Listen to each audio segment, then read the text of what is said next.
Hey. Oh man, what's up, fella? How are you doing? How's it going? I'm good, man. Ready to roll. All right. Admit.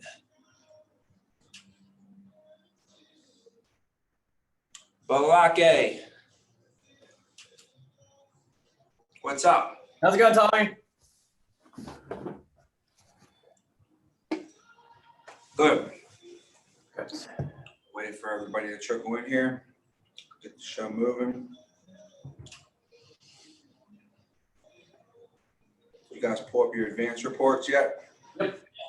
All right, good. Always look at those Thursday mornings so you can get a jump start on that.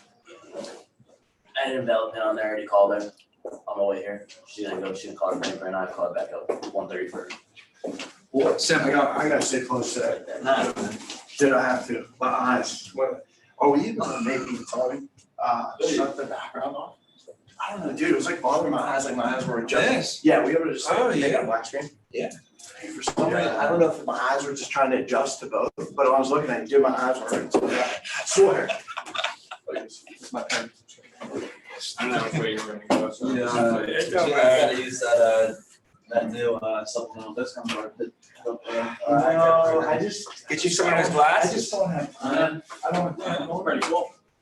Yeah, Devin. Oh, dude, look at Footloose. Oh, You guys okay? Oh, no. You see him? Yeah. Kevin Bacon, I'm gonna start calling you. Yeah. Oh, there you go, G. That's a good sign. I gotta take a picture of He was like, turn that screen off. I turned the screen off and this pops on. that. See that? Everything happens for a reason. Picture of this guy. Well, I guess I have to. Here. Even Kevin Bacon does it. I love it. What's up, big dog? What's up, man? How are you? Good, man. Good. Your hair kind of looks like that today. Oh, man. I play basketball. That is, dude. That's you, bro. Yeah. I was thinking it was more like, Donald Trump's. Maybe the guy in the middle. Who does Gio's hair look like today? Kevin Bacon, the guy in the middle, or Donald Trump? Go with Kevin Bacon. I think you got A, B, or C. A, B, or C. Yeah, ABC close. Yeah, I go Kevin Bacon. Yeah. My buddy had a pig and he named him Kevin Bacon. Kevin Bacon. I get it. It's great. Dude, who would have a pig? That's crazy. Where's Vincent? Vinny Vici. He didn't even know what that means. Josh doing a third. Yeah. I said Vinny Vici. And you know what that means? He said no. Like, your name's Vinny. How do you know what Vinny Vici means? Oh, what does it mean? I saw a conquer. Yeah. Vinny Vici. I like that. It means I came, I saw, I conquered. Might get that tattooed on my body. I like that. That's Mhm. nice.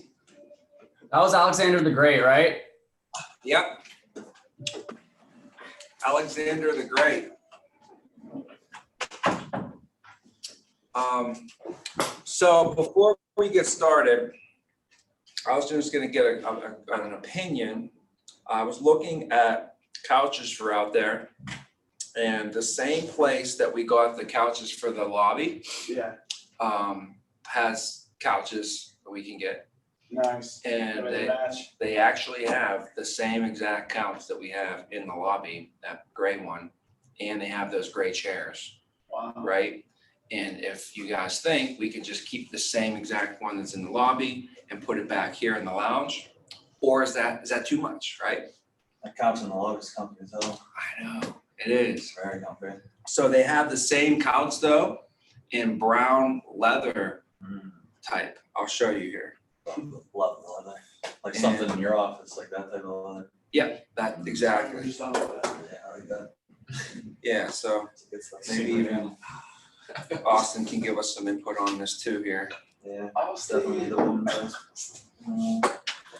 This one is the one that we have in the lobby. Right here. Yeah. You remember that, everybody knows Yeah, that. that's it. Yeah, That's the one in the lobby. it's different pictures.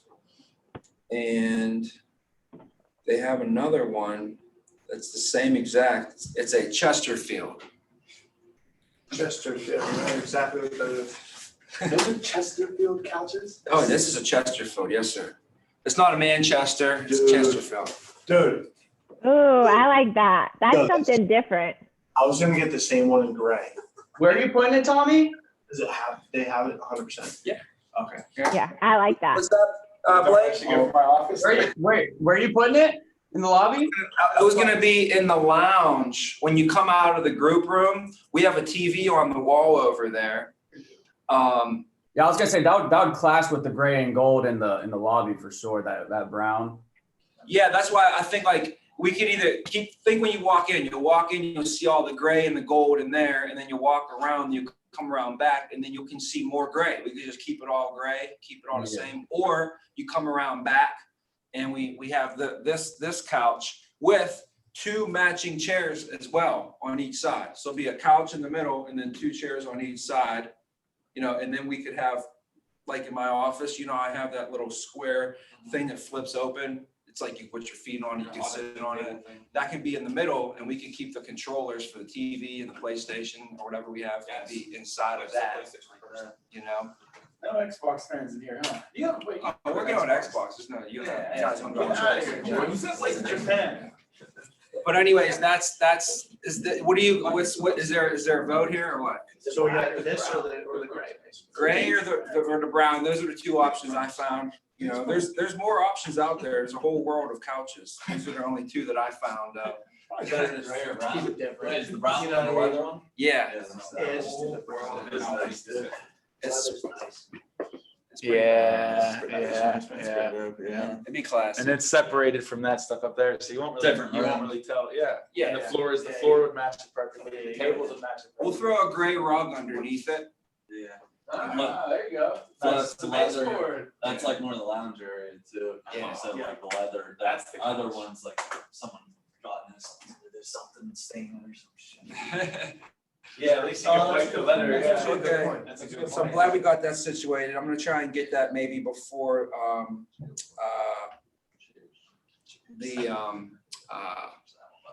the Christmas party, right?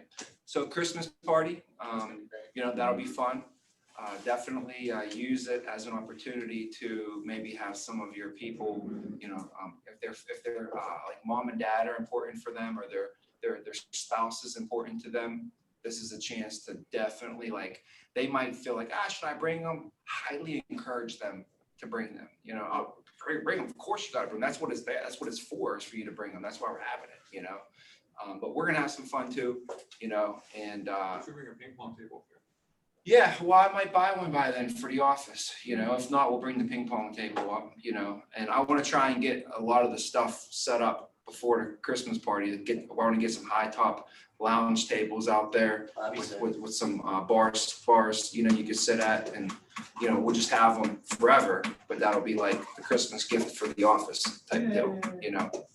So anyways, hopefully, you know, you guys can make it up on December 5th. If you guys can make it up for the weekend or for a couple of days, if you planned on coming, that would be a good one to come for sure, you know?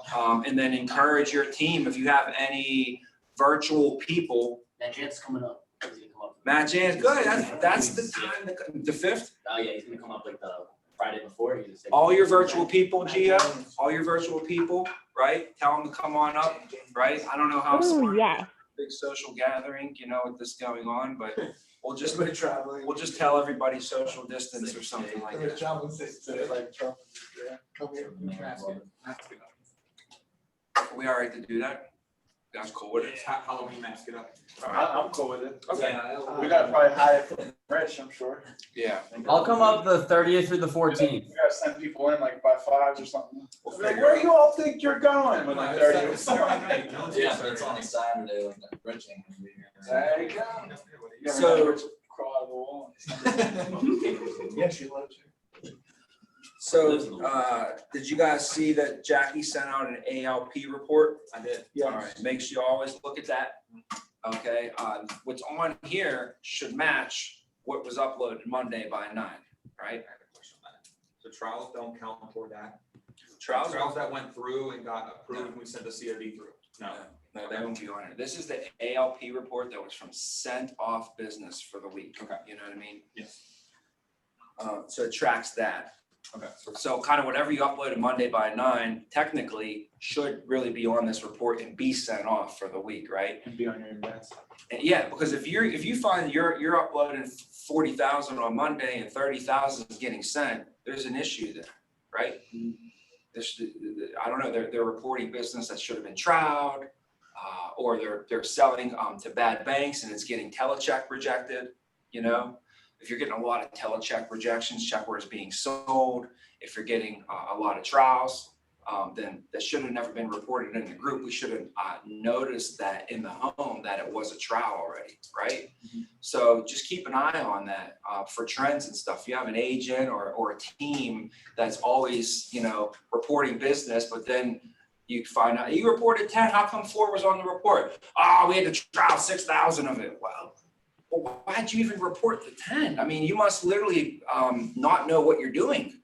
Like there's obviously a misconnection between, like, you know, you must, because why would you report? I wouldn't post a deal for 1,600 ALP and be like, yeah, I got 1,600 ALP. Well, meanwhile, I know they're on like Coumadin or something for their heart. You know what I'm saying? Like, I know that's a trial. So Question, so if you trial it and you want to resolve the lead, like if you sell it in trial, resolve it as 0, Yeah, do you still count it as a sale or? Yes, Or do you sale, sale or no sale on Sell it impact. at 0 ALP? okay, I got you. So I think that's what some agents do, is resolve yeah. the lead and put the ALP. Depends on what you want. I usually put sale, but I put 0. Okay, it's usually what I do. okay. But I don't know if you want to count that as a sale just yet. No, if you put 0 ALP in a sale, that's gonna mess your numbers up too. I would either put it as a sale and the numbers in it, or not put it as a sale and not But put the numbers thing in is, it. And I would you have, can I would have fix probably that. put it. So, You can fix that. You can automatically go into your the day. the day and put it as a 0. You don't have to put it as a 1. When you put a sale, when you resolve it as a sale, it automatically puts it into your numbers. Yeah, And just so you can zero. go back and edit it and just 0. That's true, yeah. So you just have to remember to 0. So you There can you still go. resolve You guys the know what lead. you're talking about there? Yeah, yeah. I didn't really hear that. Can you guys speak up? Yeah, so Drew, tell them what you're saying here. We're talking about when you sign somebody up and it's a trial, how do you report it in your impact? Yeah. I'm like, Yeah, so what you're gonna do is you're gonna resolve it in your impact as a sale, but put the ALP reported as 0. And then when you report your daily production numbers, it's automatically gonna put a 1 in there as a sale, but it'll say 0 ALP. You just have to go back in and edit it, you know, and put it and 0 it out. That's all. Okay. I mean, you just have to remember to do it. just change the 1 sale to a 0? Correct. Okay. It'll be a 1 automatically. Like if you have 1 in there now, you can test it. You can just edit it every day. And if you remember that it was on a certain day, you can always go back to in the production and revert to the previous days too. Question. Yeah. So if, once it's approved, then do we go back and put the numbers in? Or do we just not count it because it's trialed? I would definitely go back and put the numbers in. Can't go back that far. You don't need to worry about that. I really wouldn't too worry about it. Add it to your week though. Yeah, just make sure it's on To be your honest with you, sometimes trials don't go through. Most of the time, that's GNC. why we trial it. put it on your GNC. You can add ALP on our report, just not. If you Just don't put add zero. it, you're report, you're Yeah. fucking yourself. Probably better just put no sale, Right. 0. Yeah, no sale and 0 is what I would put. Yeah. And if it comes through, it's gonna come through. But more or less, we want to It comes resolve, we through, want to it's resolve it just- so it no just one If it else comes through, gets it's that. gonna come through. Something will fall off eventually anyway, so. Yeah, probably so my eventually. business, my business will probably show for the year like 100,000, but maybe like 90,000 on my impact. So I had an extra 10,000, There was trials that came through. Yeah, that's not gonna be that much. Okay. I don't think. I just count it as extra, it's like, what a nice little treat we have here, Exactly. Ashley just had about like 8 trials come through on the desk. 8 trials, there's 8 treats. Just trick or treat was last week. It's crazy. Jackie has to scan them or something first though, I guess. Well, she's good, she's sending it back already. Yeah. Oh, get ready. Let's get her on those. If I get it in Tuesday, yeah. if I A get it big in thing with Tuesday, these it's coming trials, back. I love trial in business. I love it. I actually love trialing. Because it's gonna protect you from 4 different ways of that. There's no way you're gonna get hit with a decline, you'll never get hit with a withdrawal, you never get with an incomplete or an NTO. So what's the big concern when you place a trial? You don't want them to cancel. That's the only way you can get hit now, right? So you must fortify yourself on that. When you place a trial, we can't call them up and be like, hey, congratulations, you got the cover, sound good, okay, you're gonna take it out of your account. Hey, congratulations, all right, see you later, bye. Right? Oh, yes, got that trial placed. Sure, put it through. Go ahead and put it through. And then 2 months later, they're going to cancel when they realize the money's coming out of their account and you didn't really solidify that, right? So when you place a trial, you got to remember, it was a long time that they bought that shit, right? You got to resell and then re-solidify that over again, right? I would pull up the what comes next form and say, hey, why don't you pull up your folder that I mailed you? I have your copy of your file over here. You pull up your copy of your file over there and we'll go over this together, all right? Because you're gonna get a policy in the mail now as well. Let me tell you how this is gonna work. Pull up, so the what comes next form, or I'm not sorry, the summary sheet that you have there, this is what your coverage is. Let's make sure that you know exactly what you have and why you got it. Remember this 30,000, that's your freedom of choice. Can you pull your freedom of choice up? When you pass away, this is gonna guarantee your funeral will never be burned into your family, right? Also, you have the accidental coverage. The reason we got that is because you're young. If you pass away, it's gonna be due to an accident. So really, if you pass away right now, chances are it's an accident, your family's gonna get that 30 plus the 100, you have $130,000 of life insurance. It's gonna go to your family no matter what, guaranteed forever, blah, blah, blah, blah, blah. Re-solidify that. Now at the bottom where it says, what did you like best about the program? Can you read to me what you have on your sheet over there, Mark? Well, it says affordability and great family benefits. Okay, great. Remember how you told me that the big thing you wanted to make sure it was affordable, and that was the thing that we were able to cover for you. What your concern was affordability. So that was a big thing we made sure you had. You never have to worry about that going up or anybody calling you to take your coverage away.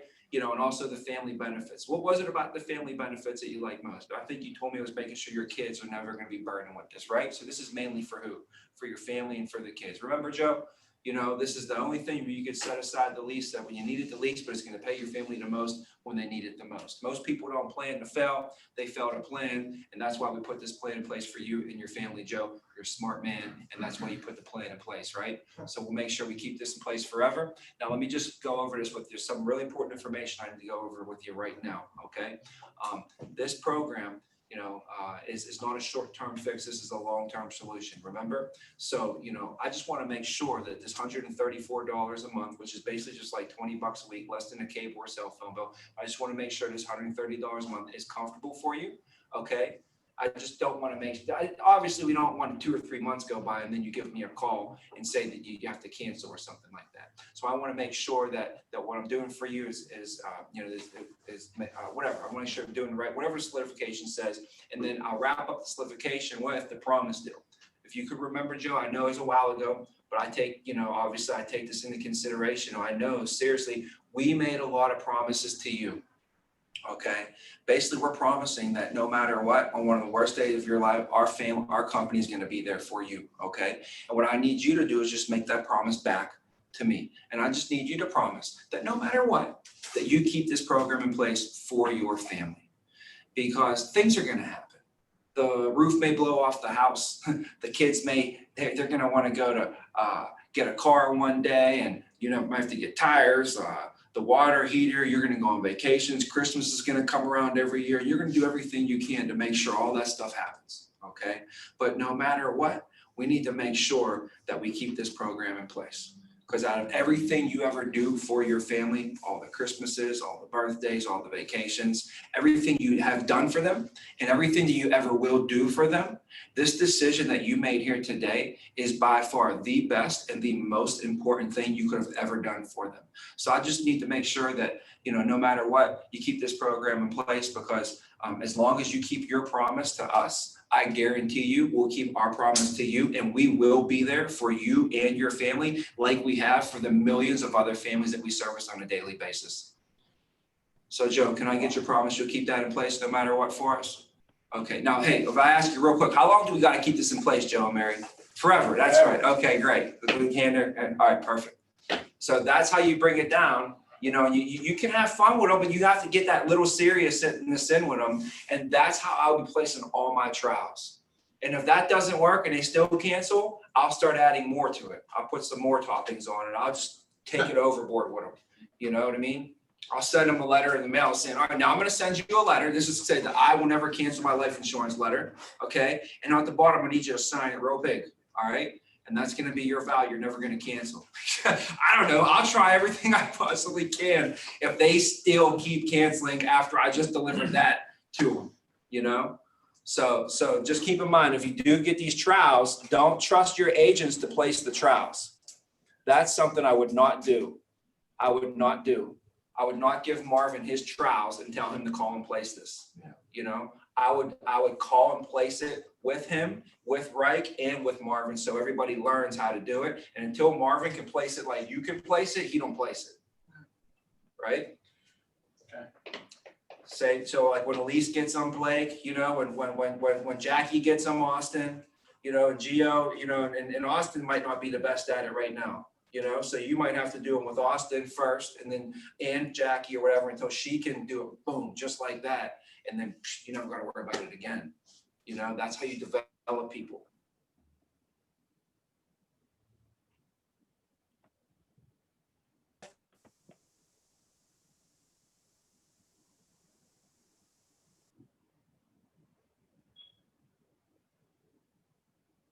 What you're doing, and you're always doing. Next year, you're always going to still be doing the same thing. Yeah. We don't want that. You don't want next year to be doing the same thing you're doing this year, do you? Heck no, right? We want to level up. So the way we level up is like anytime, like just a small thing would be, let's say that you are a GA, right? And you want to make sure that you have a bunch of interviews coming in. This is what I had to do. I had a bunch of interviews coming in. Like, I can't do all these interviews. So, you know what I did? I took my essays, who they weren't qualified to interview at that point. My essays were barely qualified to train people. You know what I'm saying? Like, we're just getting the ball moving, right? So I'm just happy that they're able to sit on the phones with this new guy and set appointments with them. Like, thank goodness I at least can get them to do that. Like, that's where my essay's at, They're training people, and I'm like, there's no way. So I have to start developing into start doing, I just know I can do all these interviews by myself. So I have my essay come up, and I would do first interviews, and I would just have them sit in there while I did the first interviews, and they would just take notes. And I gave them a little breakdown. Hey, here's the breakdown of the first interview. You're going to see me build a little bit of rapport. Then I'm going to ask them this question. Then I'm going to ask them this question. Then at the end, I'm going to deliver them this little line. And now I'll go like this. Now, Joe, after meeting with you today, I got to tell you, I can't tell you if this is going to be the best fit or not right now. I mean, we've only met for probably 5 or 10 minutes here in my office, okay? But what I do think is that if we spend a little bit more time together, then you will have a better idea and we'll have a better idea of whether or not it does make sense for us to move forward. And you came on a great day because our state director, like I mentioned to you, he's actually in town and he's going to be meeting with a couple candidates that we felt compatible with. So we're gonna get started in about 15 minutes or so, which is perfect because what I'm gonna do is I'm gonna get you set up in our conference room. Okay, we're gonna spend probably about a half hour or so with you going over some information. But for the next 15 minutes, I have a personality profile that I'm gonna ask you to fill out, right? So that was right there. That was my, it was typed up at the bottom. It was the same one line we use all the time. And I gave it to the essay, and I had him basically read along and take notes on his notes as I did the interview, right? And then after he saw me do interviews for a week or 2 weeks, I start letting him do the interviews. And it didn't even take that long, really. It really could take 1 or 2 days, you know? And then I start letting them do it, but then I would sit in and I'm like, okay, calm down a little bit. You know, I'd give them advice after each one, right? You know? And I say, hey, you did a great job that time. Okay, you skipped this part, but next time we'll add that in. Boom, perfect. The next guy come around, the next time he did it, right? And then you could just see the nervousness go from here all the way down to here by the end of that training. And then I don't even need to be in there anymore. And now me and him are doing interviews together and we're knocking 2 out at a time, right? So that's the what we call the duplication, then the delegation, and now you're able to cover more territory. You know, so we really got to start identifying these people that we want to really be duplicating ourselves into, and then what are the things that we want to duplicate into them, right? So the first thing is an essay is phone sessions. Phone sessions. Reich's going to be a great essay. Like Reich's ready to get promoted right now. 100%. He can fucking rock those mother effing phones like no other. That is an essay all the way up and down, all the way around. And he got personals coming in. Yeah. On top of that, without the personal, he's already an essay. Yeah. You know what I'm saying? That's the first thing you look for in the essay is so. If you want to develop your essay, right? That's one of the first things you want to get them going on is that to where they can run a phone session for their team. You know. Mm-hmm. Then the next thing is training somebody on how to write the business. So you want to duplicate that into them. But that's not hard because the essay already knows how to write the business. So all the essay does is just do what they always been doing. They don't really got to change nothing. The only thing is you're just going to have somebody with you now. So I think a lot of it is like how you kind of talk to people, you know, and because It's Mike's birthday today. it is. Yep, I called him this morning.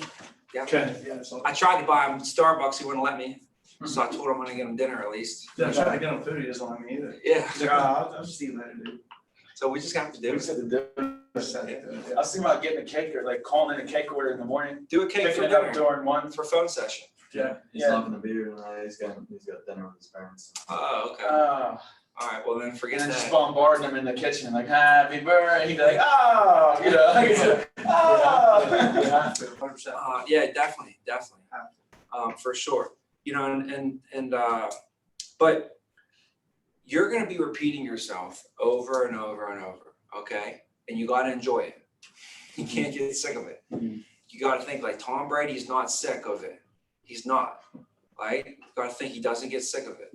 And you haven't been doing it for nearly as long as Tom Brady. And you haven't been nearly as long as me. Right. I shouldn't be up here more passionate than you. You know what I'm saying? Like I've been doing it for 12 years. I'm repeating. I'm on autopilot. I say the same shit over and over. You know what I'm saying? And it works. So once you find out what works, don't change it around. You know what? When I first started, I was like, dude, I say the same thing. It gets kind of old. It gets boring. I need to mix it up. So literally, I would go in there sometimes into these homes and into situations, and I would make it harder, and I would just do weird stuff just because it was so freaking boring to me. British accents. I didn't bring out British accents into it, but I would be thinking to myself, like, what if I just put ketchup all over my shirt and went in there and tried to sell them and used it as a joke. I don't know, just to switch it up. I'm fucking bored. I've been doing the same damn presentation for 7 years in a row. You see what I'm saying? You guys feel me? Yeah. Like, but I wouldn't do that, obviously. I'm not gonna pour ketchup over my shirt. But one time, it happened on accident and it was actually great. So, yeah, but I was with Maddie D. It's actually great. So me and Maddie D go, they're like, Tommy and Maddie, you guys got to go write 20 grand this week, you know? And we're like, all right, you know, we broke every record in company. You told me I'm not going to have to hit the field anymore, Si. You know, you told me after I do, you know, but okay, I'll go back in the field again for the millionth time. So me and Maddie D get in the car, go out into the field for the week. They give us leads. You're going to complain about areas. They gave me Homewood, and what's the other wood? No, it was. That's around here. Hazelwood. No, I thought you said Inglewood. Nah, Yeah, we had Homewood and Hazelwood. Oh, that's Do you know where Homewood and Hazelwood is in Pittsburgh? Yeah. It's the hood, the number one hood in the whole city. And we literally called the lead guy. We have a lead, we called Josh and Ross. We're like, hey guys, I know, you know, sometimes we might like get on your nerves. I know sometimes it might be a little annoying with the leads, but you don't got to send us into the ghetto and try and get us killed, bro. You know, like I was telling the lead guy, like, you hate us or something? Like, why you put me out here, dude? So we go to our first appointment, and of course it was a lady. She wasn't there, but her husband was home, and he's like, she'll be back in like an hour. And I'm like, well, we don't got nothing for, you know, until 6, it's 4. I'm like, let's go up the street and get some of that barbecue we drove by. Because on the way, we're in the hood, we drove by the barbecue joint, and I was like, Yeah. think about it. Yeah. You don't go through the hood past the barbecue joint up and not get some barbecue. So we get in line at the barbecue joint, and Matty D's a giraffe, a big white boy, Right. blonde hair. Like the white dude can't jump guy. Biggest white dude in town, wearing khakis and a polo shirt. Okay, we're in line. So there's this line at the barbecue place, you know, and you can imagine the characters. The behind the counter are all women, big women, you know, big mama's house women, right? And so we get all the way up to the front of the line, and Matty goes like this. I couldn't believe what he said. He goes, hey, Sugar. hey, are the ribs any good here? You should have seen this lady. She was like, are the ribs any good here? He just asked me if are the ribs any good here. And all the ladies are just like, I'm like, Matty, what you asking the good? What are you talking about? Yeah, legs stick out like some stuff. Dude, then we go outside and we're sitting on a bench, right? And he goes to take a thing of the rib, just like in a movie, bites the rib, and the thing just drips right down onto his khakis. That's a rough day. So literally the rest of the day, though, that was our story when we went to every single home. I was like, we went over to the, you know, blah, blah, blah, barbecue over there. Oh, yeah, it's good. I'm like, this guy, he asked the girl, do you believe he asked her, are the ribs good here? Could you? They're like, yeah. And then of course, he can't even contain himself. Look at his pants. This guy, I can't take him anywhere, you know? And then we're sitting there cutting up on each other in the home, and they're loving it, you know? So when people see you having fun, what your trainees, big. Oh, I just spilled. Talk about spilling shit. You know what I'm saying? Just spilled green shit all over the floor. And I got white shoes. I just missed them. So That's a story for later. you know what I mean? But yeah, so that's the key, man. Definitely make sure you're having fun with your trainees. That's, you know, what the heck, right? 100%. It shows. It definitely shows, and people can see, you know, and smell that out, especially in person. But you know, talking to your trainees, the thing is, they're going to ask you the same question every single week. The same person is going to ask you the same question every single week, but it's going to be a different person. So your trainee in class on Monday is going to ask you the same thing that the last trainee in class last Monday asked you, the last trainee in class asked you the last Monday, and you're going to start to think it's the same person, but it's a different person, and you're going to get mad at them. Like, I just told you this, what are you talking about? And you're starting to do your answers instead of being like, oh man, I got a trainee who's asking me questions and wanting to learn. This is awesome, right? Instead of being appreciative of it and happy that they're asking you the question, you get mad that they're asking you the question because you feel like you've answered it a billion times, but it's really the first time that they ever asked it to you, right? So you always got to remember, you know, your first time in training, how everything was just like, oh, wow, and you wanted to learn it all, you know? And when you take the time to help your trainees and they notice that, right? And that makes them even more wanting to ask you more questions. I want my people to ask me. When they go like this, I always tell them, ask me. Any question you got, ask me. Please ask me the question. The worst thing I want is my trainee or anybody in the organization to have a question and they just keep it inside and they don't ever ask it. That's probably the worst thing that we could ever have from a trainee, is them have a question and they never ask it and they never get it answered, and it sits and remains what? Unanswered, right? That's going to create what? Doubt. Doubt. And doubt creates fear, right? And fear causes people to freeze. The whole world is gone off of two things: greed and fear.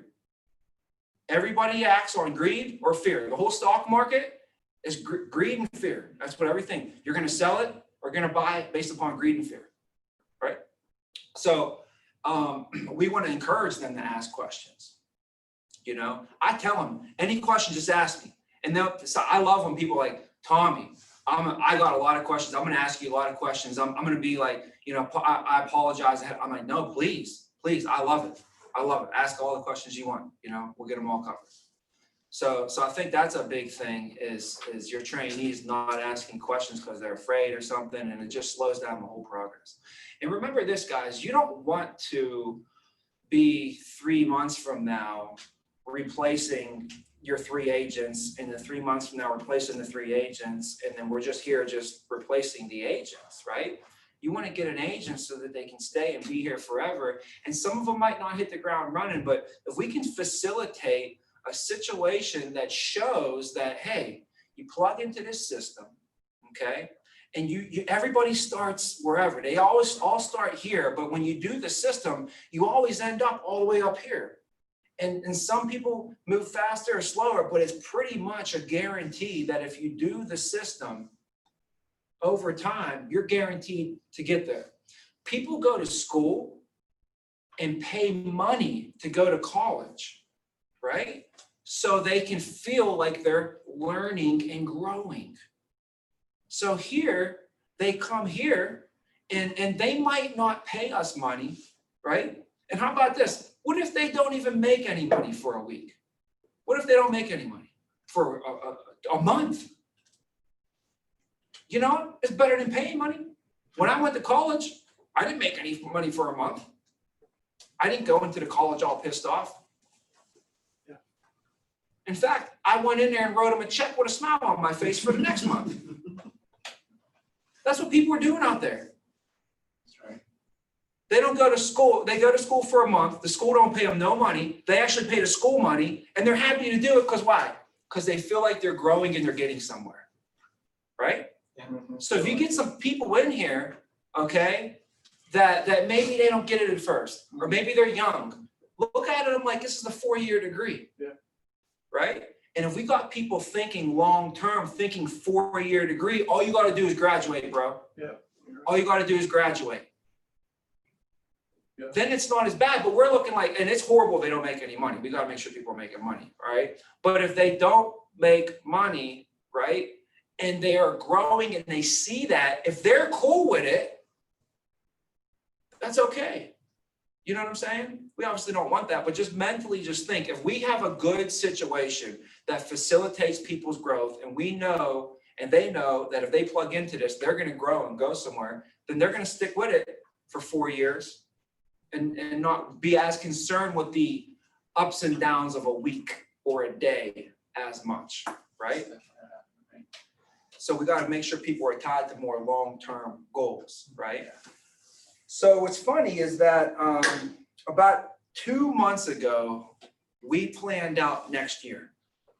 Okay, when we planned out next year, we planned on having 20 managers by the end of the first quarter and 40 managers by the end of the second quarter. And then we planned on ending the year around like 70 is what we planned on for next year, how many managers we're going to need.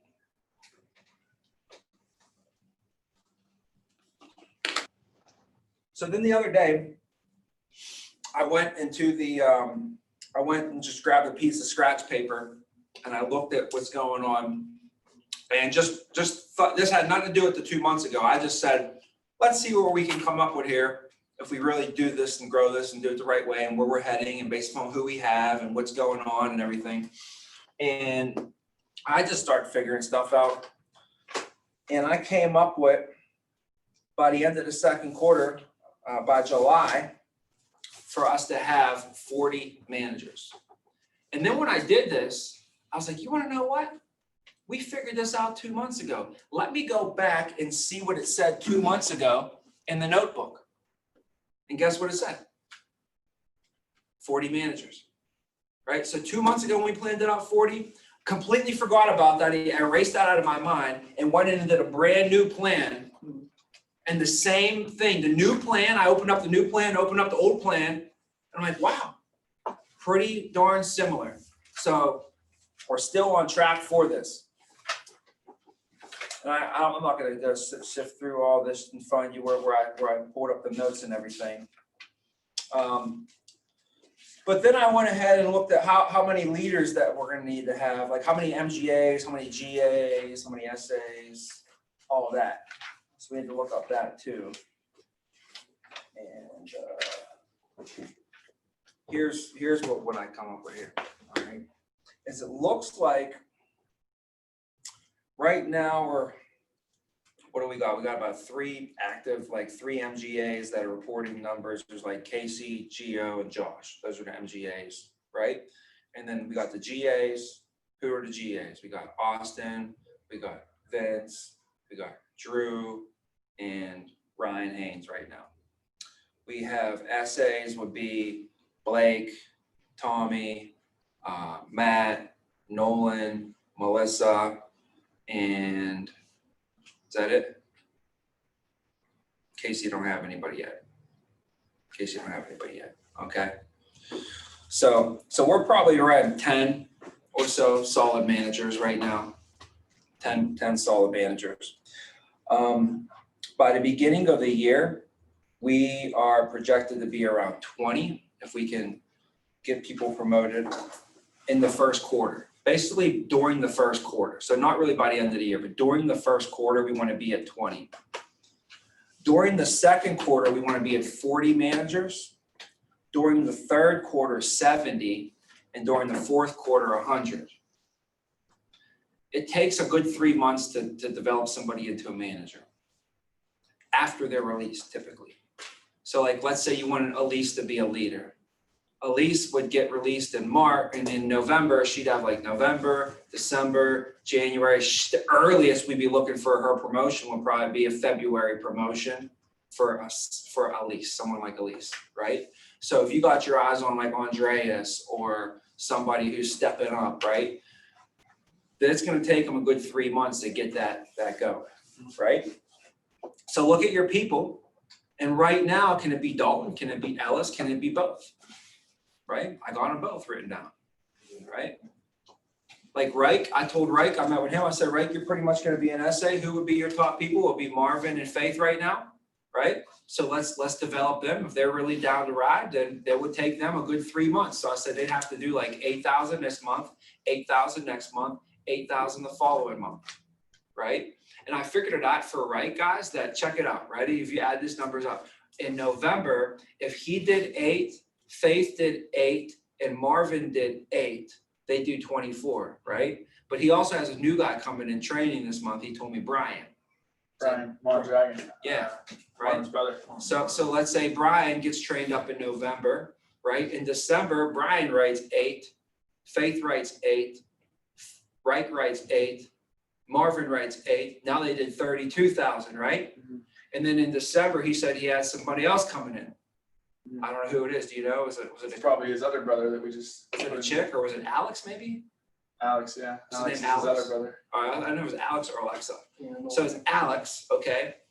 And I said, Alex gets released, gets trained up in December.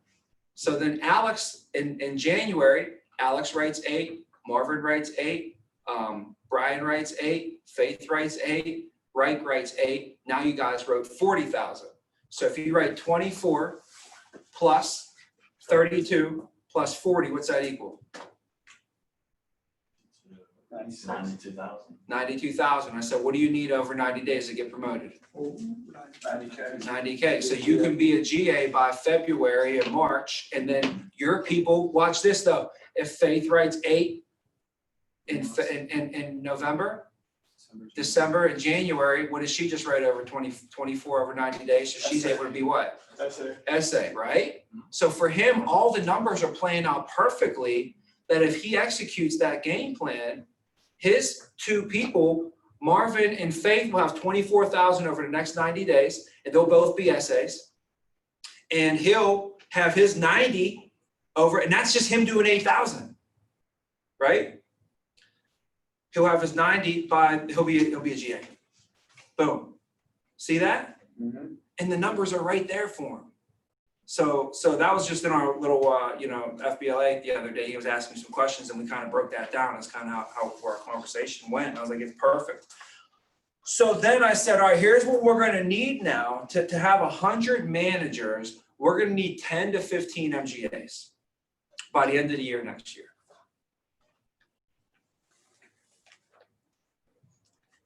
We gotta get it done. We need 10 to 15 MGAs by the end of the year next year. If we have 10 MGAs, that's going to be 10 MGAs that have 9 managers on each team, right? 9 managers, 9 leaders. So that's like having 2 GAs, and then each GA having like 3 essays. If we have 10. So I got 1, 2, 3, 4, 5, 6, 7, 8, 9, 10. I got 10 on here. 10 on here. 11 possibles right now. But we can find another superstar. Like, there's more people out there like, I don't even want to, like me. We need to find more people where I can bring a motherfucker in business. In 8 months, the dude's an MGA. Here's what you need. You need to find somebody who's hungry as shit. You need to find somebody who's so fucking hungry, they will do whatever it takes. They will literally tear themselves to shreds, to pieces, to get to the next level. That's how hungry I was. But then you have to instill in them the understanding of this opportunity and what it takes. I was hungry as shit. I would have done whatever it took to get my family out of the fucking bottoms and out of what we've been through. I would do whatever it took. I looked at myself as the beacon, as the person in our family that's going to change the entire family's lineages forever. That's who I looked at this as. And then I saw this opportunity as the way out. And I did whatever. I literally tore myself to pieces. I don't even care if there was anything left of me by the end of this whole thing, as long as my family got to the next level. That's where I was at. And that's how I fucking won. There's no other way. I had no magic sauce. There was no magic script. I didn't have no fucking anything. That's what I had in me, guys. So we need to find people like that. They will show up here every fucking day like Reich, and they'll do it with a smile on their face, appreciative and happy to do it. That was me. And I see Reich like that. And I want to fucking help that guy so bad. And when you see somebody do that, now it makes me want to help him even fucking more. You know? If he ain't successful, I'll take it upon myself. You know? We need to go get some badass people like that. They're out there, and this opportunity is here, and they're there, and we need to get them together. That's the problem, right? Right. You get a couple people like that by the end of the year. There's the question marks on here. You can get 2 or 3 other people at BMGAs by the end of the year. And they can do it virtually now too, which is insane. You know what I'm saying? You guys can all go do that. It's out there. We got to get them. We got to get them, bring them in, show them this opportunity and show them what it can do for them. And literally 8 months, I was an MGA. You know what I mean? Set yourself up in 2021. So in 2022, you're going to make over $200,000. Who are you going to do that for? Who are you gonna bring in this deal in 2021, and by 2022, you're gonna change their whole entire lives, make them $200,000, and they'll be thanking you on these calls one day. This man changed my life. Talked to Brody for over a half hour last night. Just so appreciative, so appreciative. He tells, I don't even want to tell you the stuff he says. He says, he's like, I appreciate you way more than some. I don't even want to tell you guys that shit, but that's what he tells me. The dude made $100,000 quarterly RGA bonus.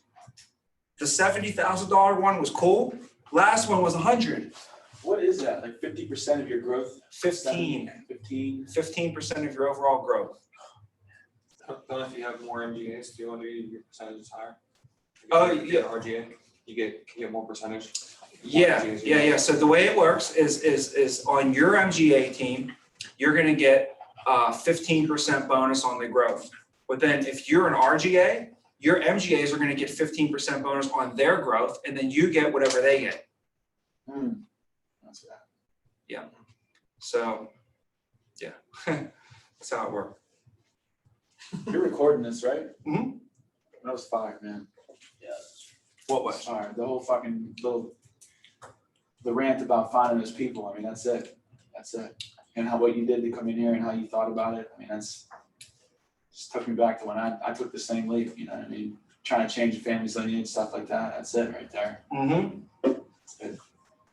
Gotta have a why. That's like what that. it's all about, man. Gotta have a serious why like that. I feel like a lot of people are just here for money. The how is like, I didn't even know the how. People are like, I didn't even know, like, what did you say? I don't even know what the how was. I just knew what I wanted. Like, even like when I met Jess. When I met Jess, I had no fucking clue what I was gonna say when I walked up to her. I swear to God, I had no clue. All I knew is I was gonna walk up to her and say something and try my fucking heart out. You know what I'm saying? Mm-hmm. And then whatever I said came out and it worked. Like same here. Like I didn't know what I was gonna do. I just knew that I knew what I need, and the how just figured itself out, you know, because I had the desire and the want already in there. So that's gonna be huge for us. So let me go over this, guys, right? I'm talking by the end of the year next year, this should be our MGA all-star squad, right? So by the end of the year next year, we know that Casey's gonna be an MGA. You know how I know that? Because he's already won now. You know, I know Gio's gonna be an MGA next year, right? He's already won now. Josh will be an MGA, so we got three. We got three already, right? We gotta get to 10. Vince will be an MGA. My dad will be an MGA. He's building a big ass squad right now, just watch. Drew will be an MGA, that's 6. Austin will be an MGA, that's 7. She should be hopefully by July. By the end of the year, Nolan will be an MGA from Vince, you and Vince. You got to develop him to an MGA. I put down Reich. I feel like Reich can do it. Reich has a motor and a work ethic like no other. He can do it. So I put RH down on there, right? We have Tommy Whalen, TW. You're already an SA. So you got to go to a GA, and then by the end of the year, we got to get you up to that MGA, right? Boom, and you'll be set. Same thing with Matt Hunsberger. You're off to the races. You get Dalton and Ellis up and running. Mm-hmm. Boom, those are your 2 GAs. So there, you got to get their set on being their SAs and then being the GA. Same thing like we talked sort of about like Reich. By the end of the first quarter, second quarter, you got to be the GA, got to be SAs, and then by the end of the year, you got to be the MGA, they got to be GAs. 100%. Right? Plus whoever else we get coming in too, you know? Yeah. How many is that so far? 11. 11. So Blake, you're ready to rock, man. You're getting momentum like no other. No reason why. And here's what I'm thinking, like, what's going to stop us from doing this too? I'll tell you in a second, okay? But there's no reason why Blake wouldn't be an MGA by the end of the year. So that's gonna put us at 12. And then if JA comes aboard, which is Jordan Albright, that'll be 13, okay? And then that means each MGA at that point will need about 7 to 8 managers on their team. About seven to 8 managers on their team. And each MGA can build that over time, over this year. So basically all the people that I named, now we have to make sure that they have a game plan by the end of the year to have 7 managers, you know? And the way I would try and have it would be like, have 2 GAs and each GA have 2 or 3 SAs. And that would be a solid formation for each team. So that would put us at 100 total leaders. That'll put us at 10 to 15 managers, right in between there, 10 to 15 general managers at that point. Gio will be an RGA at that point. Vince will be an RGA at that point.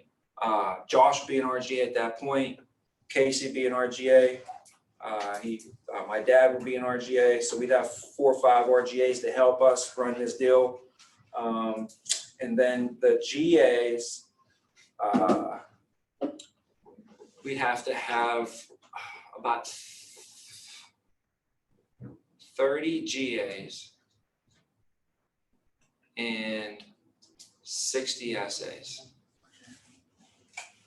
We have 30 GAs, 60 SAs, and 15 MGAs. That would be the ideal situation. You said this was end of 2021? Mm-hmm. Yeah.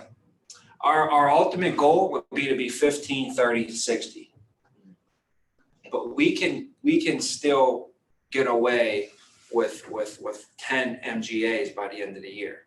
Still get away with that. But it'd be ideal to have all of us and make 2 more people become MGAs. It'd be 15 MGAs, 30 GAs, 60 SAs. And that's obviously the most perfect breakdown you could possibly imagine for. Never everything's gonna work out perfectly. You know, one manager might have 6 SAs, and one might have 2 SAs, and one might have 1, and one might have none. You know, we're gonna figure it out throughout the way and, you know, make it work. But think about it, if we have 15 MGAs and then we have 30 GAs, what's that equal? That's 45. That's 2 2 GAs per MGA, right? And then if we have 60 GAs and 30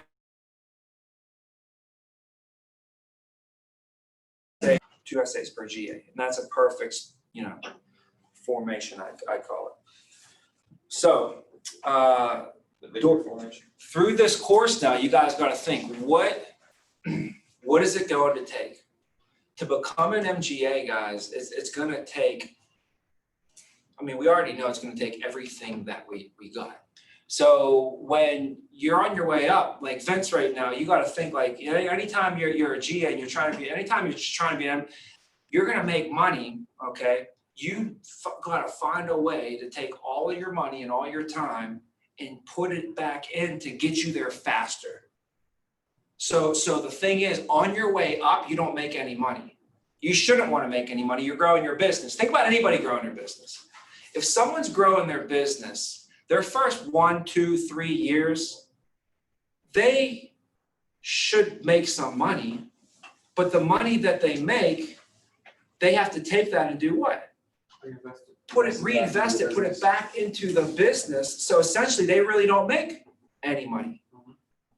Like think about the entrepreneur really should be taking home just enough to put a food on the table and pay their bare bones minimum, because every other penny that they earn needs to go back into the business. And the people that are best at doing that are the best entrepreneurs, and they get their business off the ground faster. So I know my first year in this business, I made $120,000, but I actually made no money, because all the money that I made, I put back into the business.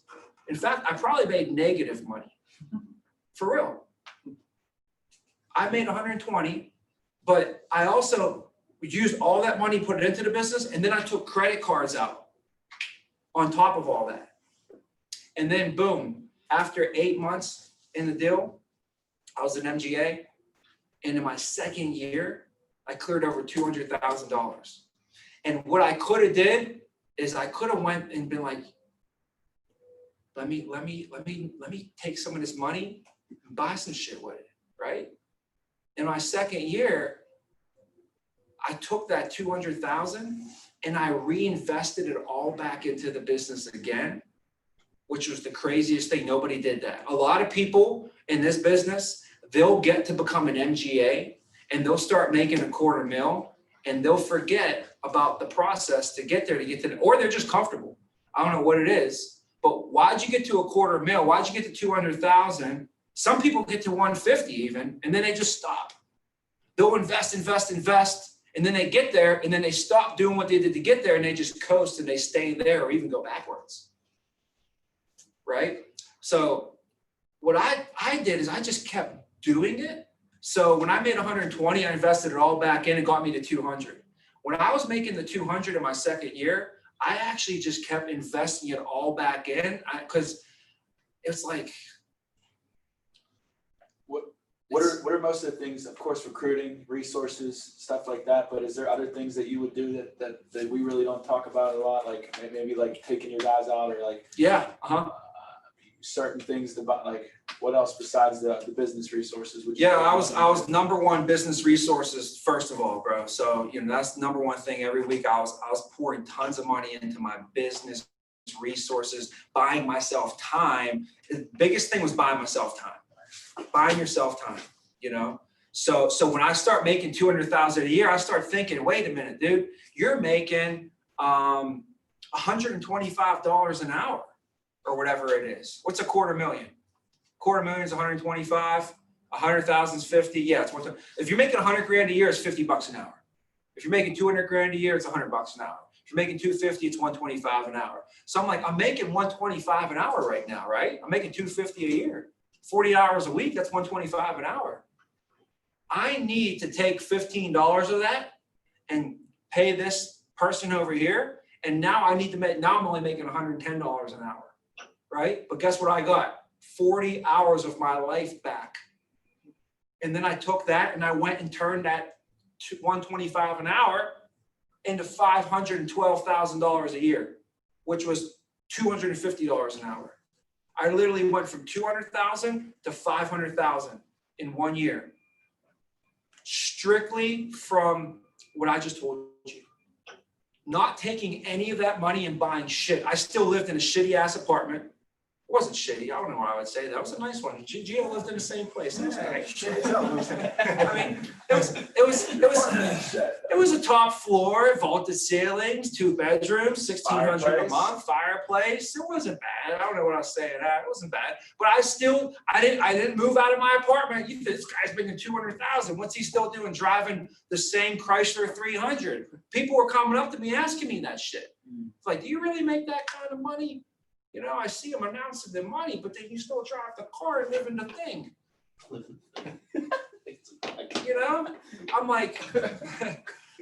I'm like, yeah, well, it's coming. I tell them it's coming. I'm gonna get the Escalade one day. You'll see. It's coming. And because I was investing it all back in, people thought I was nuts. My mom even thought I was crazy. But boom, next year I made 500,000. And this is where you could see, like, all right, now it's time to chill, take some of that money, relax, blah, blah, blah, blah, blah. And then that's when your mom was like, okay. I did the same thing again. I literally stayed in my apartment, drove my car in 2011. 2011, I made 512,000, right? I didn't buy an Escalade. I didn't buy a house. I didn't buy nothing until 2012. At the end of the year, 2012, bought stuff. After my son was born. So here's what I did in 2011. I literally did the same shit that I did in 2009 when I invested my 100 grand and turned it into 200 the next year. And then in 2010, I made 200 grand, remember? And what did I do with that 200? Say it again. I invested it all back in and lived broke. And I made 500 the following year. And then my crazy ass did it again. Stayed broke, lived broke. and invested that 500 into it. And then the following year in 2012, I start making $20,000 a week.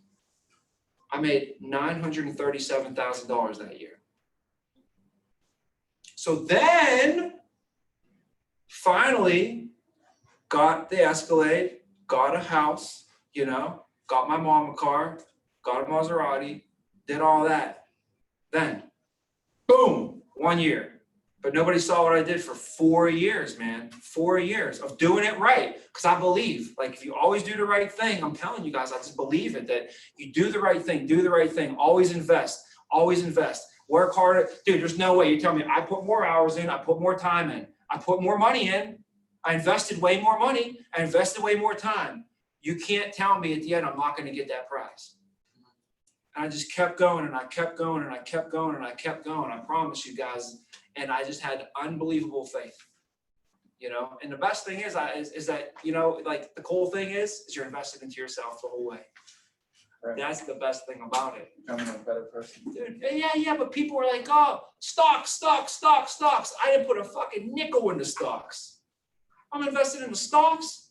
That means I have to put my money into, if I buy Pepsi, guess who I'm putting my money into? The CEO of Pepsi. Who's that guy? Who is he? Anybody know? I don't even know his name. I don't know what he looks like. When he goes home, he could be a drunk. He could kick his dog every time he walks in and out his house. Right? Why would I buy Pepsi? I don't know what that guy does. I know what this guy does. Right? So I put my money where my mouth is, and I put my money on me. And you know where my mouth goes, I talk big. I don't say small shit. Like I tell the CEO of the company, we're coming. Get fucking ready. I told him in quarter one, we're doing this. Quarter two, we're doing this. We're doing 5 million next year. Strap it up. He thinks we're nuts. He thinks I'm nuts. I know he thinks we're nuts. He don't believe it either. I guarantee they're like, There's Tommy again. Yeah, watch, motherfucker. Yeah. Watch. That's right. For real, you know? That's what I'm talking about. But I'm ready to put my money where my mouth is. I don't care. I'll go broke. I'll put all my money into this thing. Literally, I did.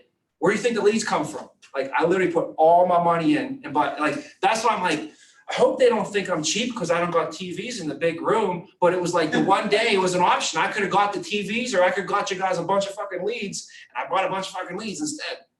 You know, just so you guys know, like, right? So I'm trying to put my money where we can get the most bang for our buck as well, you know. But we're rocking right now. So week one, guys, we crushed it. We sent almost $50,000 down. We loaded about 40,000 of that. We had a little business fall off, not tons, but still some business that needs to be addressed for sure. Matt Brown had a deal for 3,000 fall off. That's why we don't like to send. Was it 2 deals? 2 deals. Okay, good. All right, perfect. I was like, man, I hope we didn't send a $3,000 deal for him. Okay, it was. See, that's the thing. We don't want to send $3,000 deals for new agents. Anybody in their first 6 months can't send $3,000 deals. Anybody over 6 months, if you're senior, you have good quality, we still have to verify that. Any agency in America would have to verify a $3,000 deal. So we still have to call and verify those deals, okay? But not too bad. Still get on that stuff. Everybody have your notebooks. Everybody know the notebook? The notebook. All right, let's tell everybody about the notebook. Blake, you got to get a notebook if you don't have one. In your notebook, it's going to be all the business that fell off your advance report. So you're going to have a notebook and you're going to open it up, and every single week it'll have a title. So let's just say September 1st. The advance reports come out on September 1st, okay? You're going to open up September 1st advance report. You're going to take your notebook out, and right at the top of the page, you're going to write September 1st, 2020. And then underneath it, every piece of business that fell off of your books, you're going to write in the notebook, okay? And keep track of it with room to take notes. So the first thing that usually falls off, we call them RIPs, return initial premium, right? Those are EAP withdrawals due to insufficient funds or invalid PINs. So when we have the business fall off, if it's you write it right there, you write Susie McConnell. Anybody know who she was? She played for the WNBA. No, okay, all right. So she's from Pittsburgh. Related to the McConnells from Sharkers? Yeah, Really? yeah, Susie TJ McConnell. McConnell? Yeah, uh-huh. Yeah. That's the mom, right? Yeah, she played in the WNBA, and she was actually the basketball coach for Oakland Catholic. Oh, shit, I didn't know mom. Yeah. Yeah, Oakland Catholic? Yeah. Yeah, Oakland Catholic was a girls' school. Mhm. Right, she was a coach for that. Her husband was the coach for my high school, Canterbury. The girls' team. Yeah. So she coached girls, Oakland Catholic. Her husband, whatever his name was, coached girls basketball at my high school, Canterbury Catholic. Tim McConnell. Tim McConnell, yeah, he's the girls basketball coach for us. But anyways, I don't know why I came up with that. But you're right, Susie McConnell, right? And then you'll put the ALP, and then you'll put what happened with it, right? And then you leave yourself room for notes and the agent that it's affecting. So this is our management. If you're a manager, you're gonna have business fall off from you and people on your team. So now what you do is you keep track of it. And anytime you need to look at your business that fell off, you just open up your thing. Okay, where are we at with this policy right here? Where are we at with this policy right here? And then during call night tonight, you can have your notebooks just sitting right there with you. And then let's say Dalton, this is 5 months from now, and Dalton has a team, and he has agents. You can just go in there and be like, all right, hey, so Dalton, what happened? Remember 2 weeks ago when we were talking about Sharon? I just want to get an update. What happened with Sharon? Did we get that form filled out, or did we get a hold of her? Or okay, he's gonna stop by tomorrow. Perfect. All right, I'll mark that down here. He's gonna stop by tomorrow, right? Whatever it is, and you can keep track of this. Okay. And the thing is you want it to be like almost like your agents even know what it's about. Like, oh, here comes Matt with the red freaking notebook again. Him and that red notebook. He's probably going to be asking me about that policy that fell off. You said red, I got red. He got a red one too. Yeah, that's funny. So have a notebook, okay, that you carry around that has all your business that fell off from your advance reports, guys. And start this now when you have a small team, and it's going to be easy if when you get bigger, you'll have a system in place. Okay. Nobody does this stuff. People try and put them on trackers, and they try and put them on like spreadsheets and stuff, and it always gets lost. It always gets lost. It's harder when you have it on a pen and paper and you have it with you. It's going to be more physical for you to keep track of it. Plus, I mean, you could just have all of your advance reports printed out in a binder as well, and that would help. So if you have like your advance reports printed out in a binder and you have your notebook with that, carry those two things around with you, you'll be good to go. That's a good idea. Yeah, I mean, and here's what's the cool thing is Thursday morning, you can have that done in probably 15 minutes. Like, gee, I had 3 things fall off his book this week. How long would it take you to write that in your notebook? You know what I mean? So Thursday morning, advance reports come out before this meeting. If we have this meeting at 9, we can do that. Here's good news. Here's some good news for the week.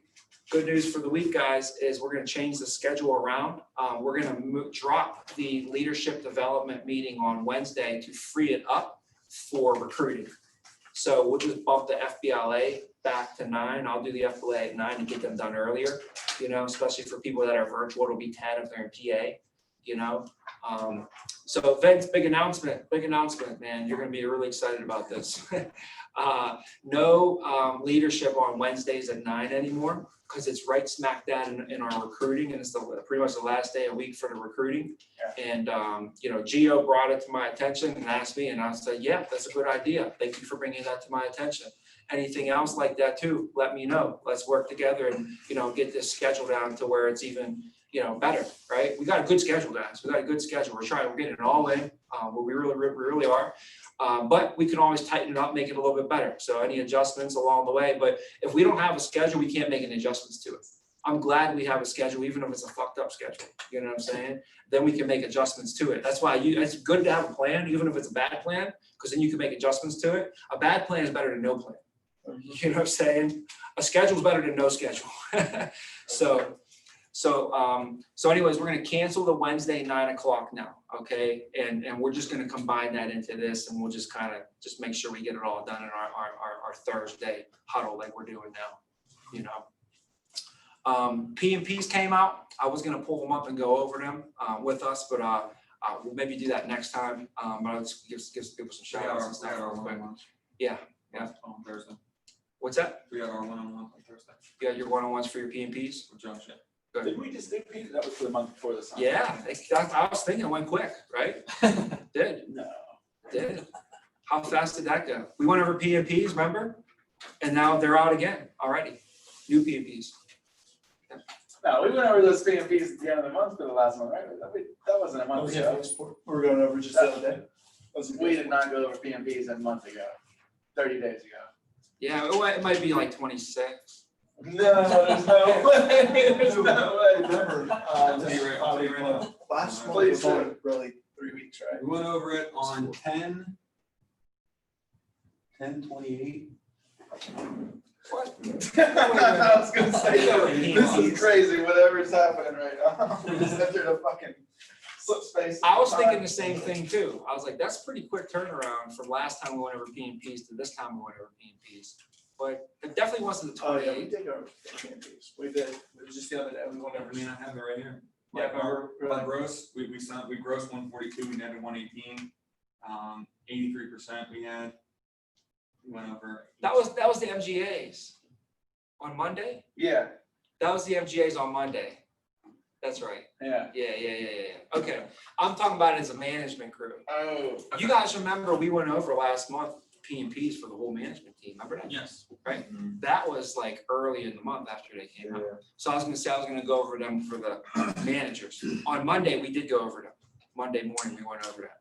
Yeah, so I'll let the managers know real quick. So what we did last month, guys, is we did 147,000 gross and 118,000 net business. The month, we were in a spotlight last month too, guys. What, for what? We were in a spotlight. They take the top 3 teams, the top 3 SGAs in the company. There's about 85 SGAs, okay?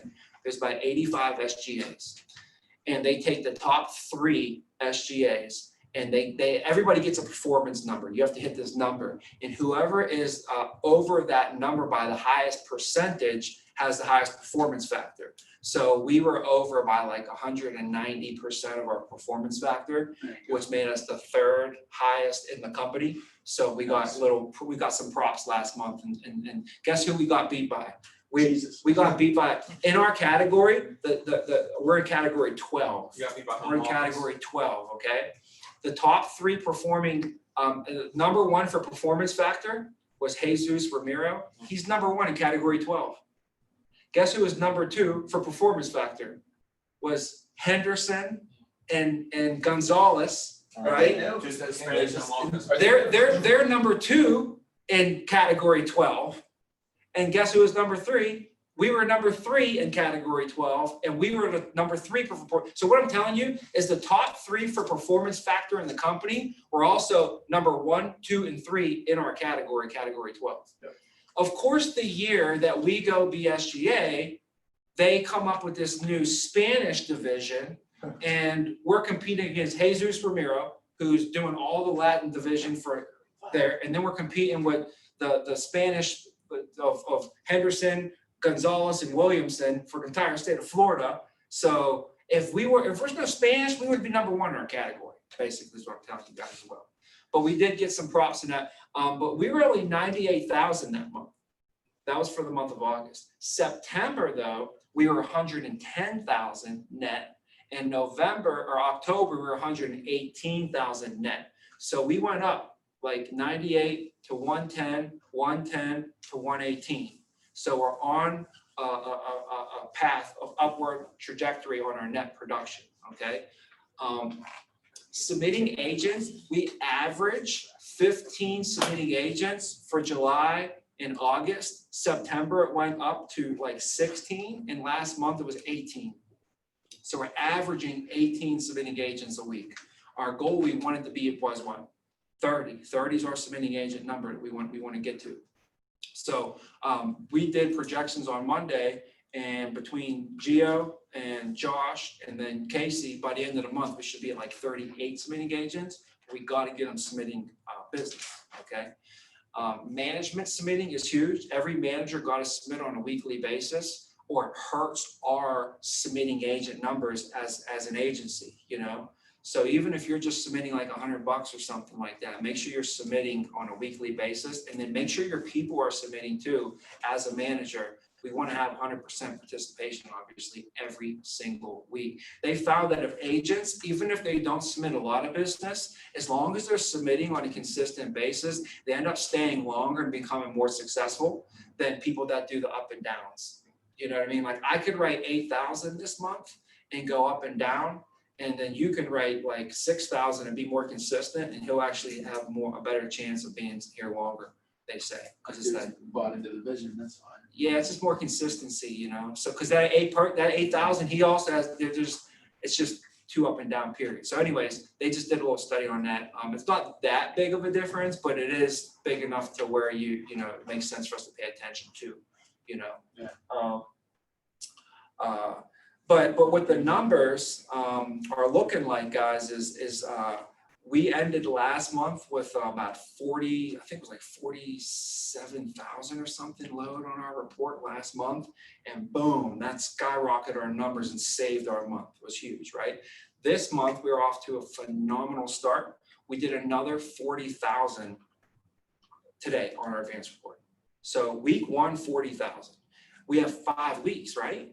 So if we stay at 40,000, we'll be at least 200,000 this month.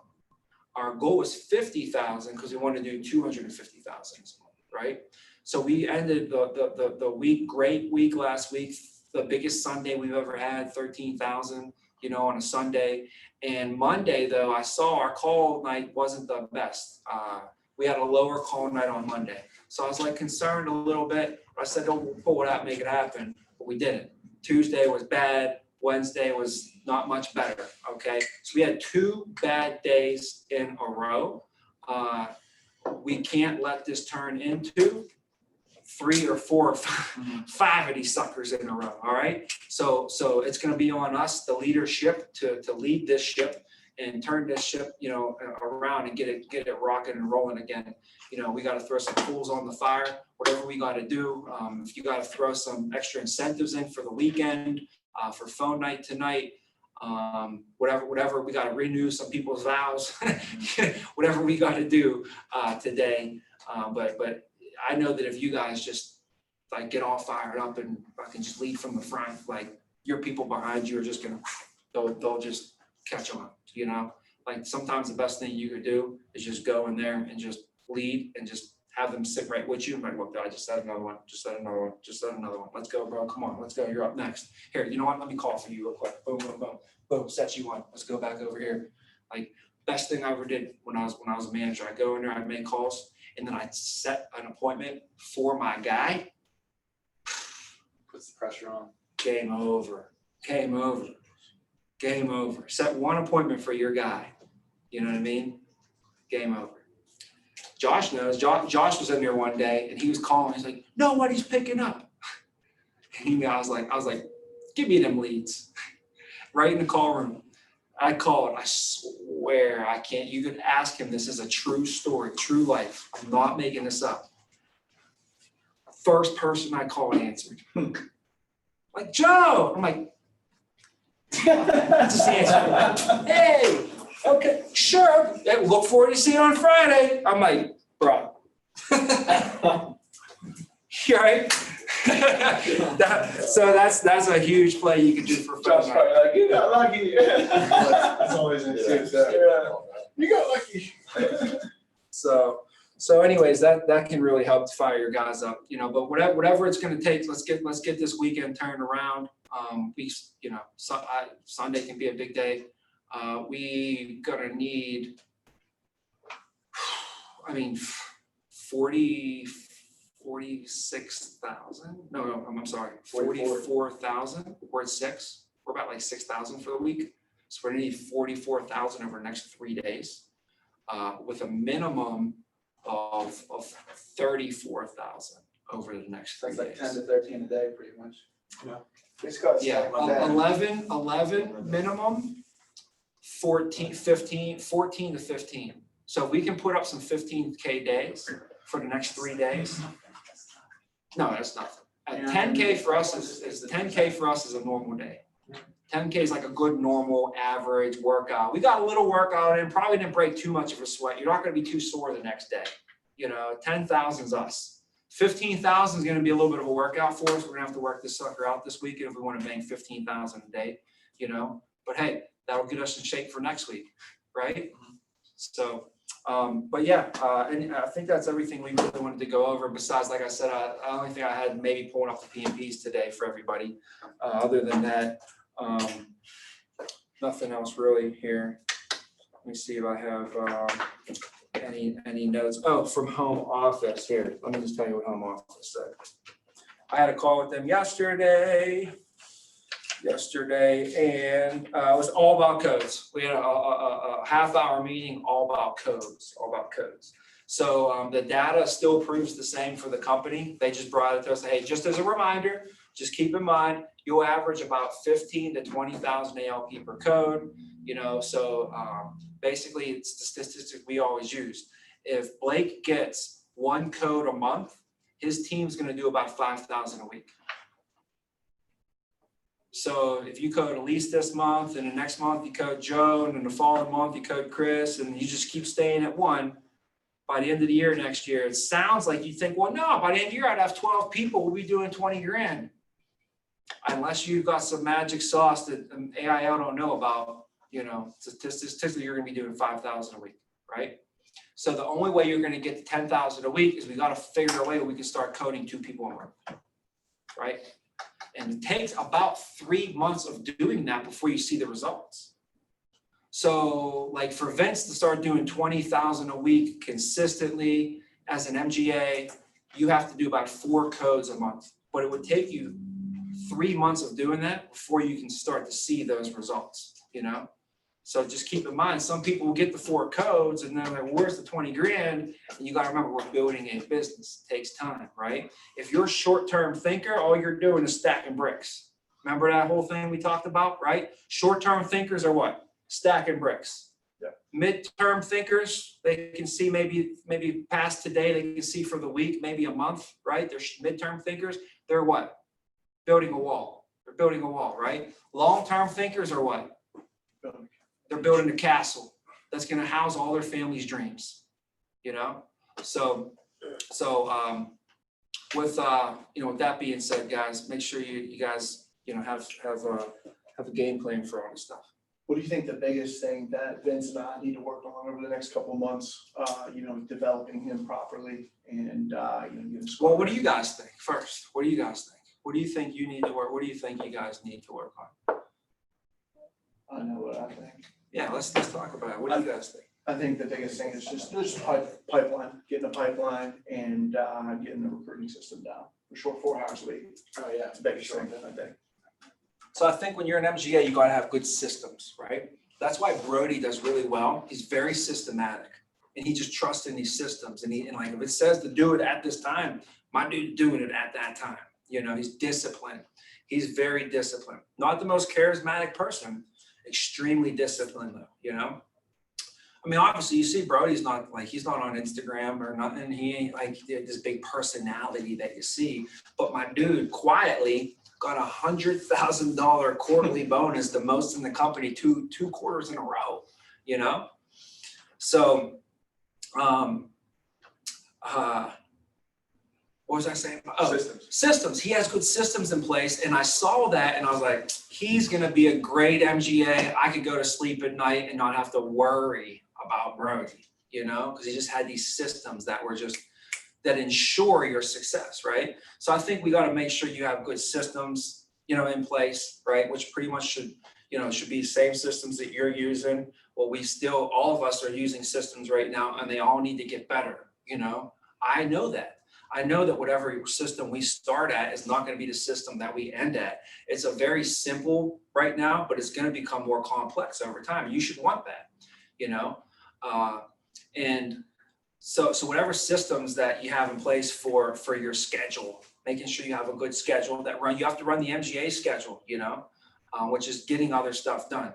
But the thing that we talked about was just getting your pipeline up, you know?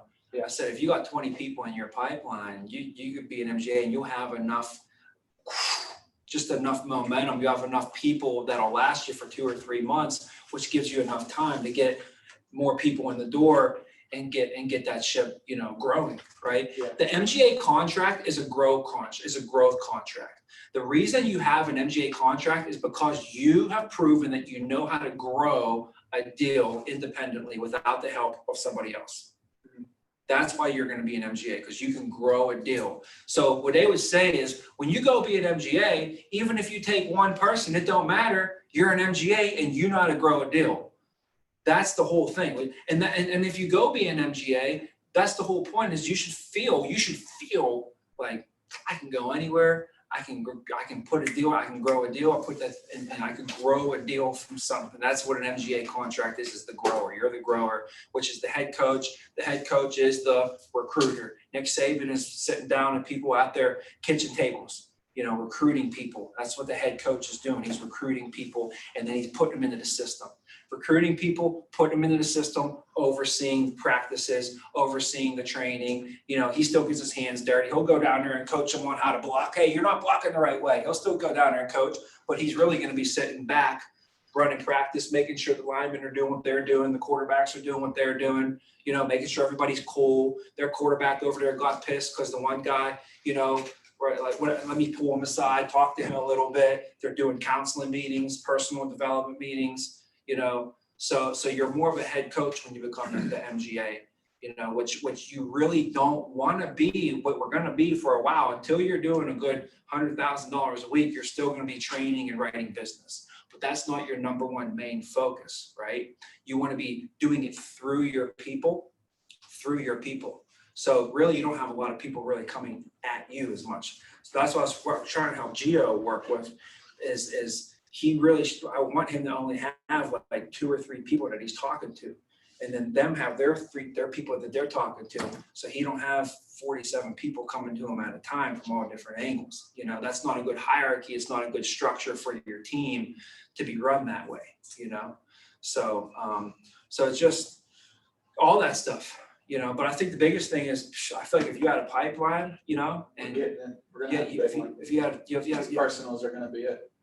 Get your pipeline stacked. You're ready to go. Starting 10. The other stuff we're going to work on as time happens, like as you're going to be an MGA, and we're going to add that stuff into it. The biggest thing is just having the pipeline, and you're ready to rock. I think that's pretty much it, right, G?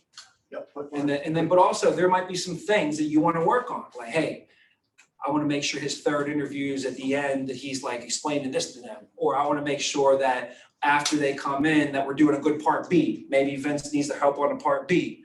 There might be some things that you see that he needs help with. And then Vince, you might be like, dude, I feel like I've become an MGA right now. I got it all down, but I wouldn't know what to do over here. So we need to get all that addressed over the next month so that there is no more questions that you have, nothing that you see that he needs to do. And the biggest thing for me, I really think, is just getting you guys pipeline up and running and never dropping it.